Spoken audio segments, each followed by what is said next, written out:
सरांनी एक छोटीशी संकल्पना मांडली होती की एक जसं मंदिरात जाताना आपण घंटा वाजून मंदिरात प्रवेश करतो तसं त्याप्रमाणे शाळेत पण एक घंटा असावी.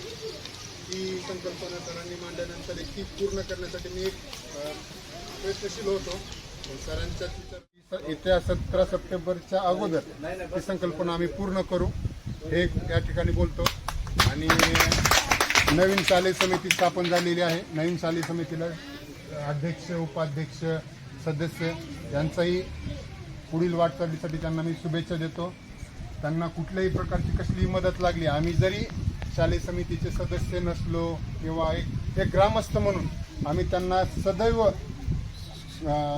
त्यांच्या मदतीस सहकार्य करू. गावातील सहकार्य करतील, आम्ही सहकार्य करू.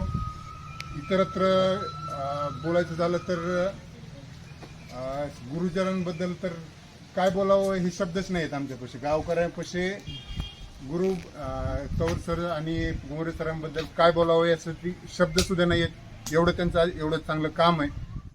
शाळेला आपण शिपाई देऊयात जेणेकरून तो शिपाई सकाळी 2 तासच येईल. शाळेचं झाडलोट असेल, पिण्याचं पाणी आणून ठेवणं असेल, बाथरूम आले बाथरूमला पाणी भरून ठेवणं असेल, झाडांची इतर आता उद्या हे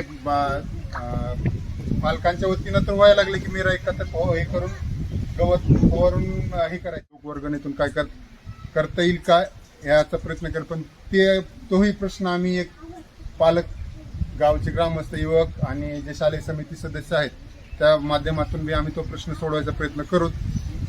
बाकी जे काही प्रश्न असतील आम्हाला सरांनी सूचित राहावं, आम्ही ते पूर्णत्वास करण्याचे प्रयत्न करू. एवढंच बोलतो आणि थांबतो.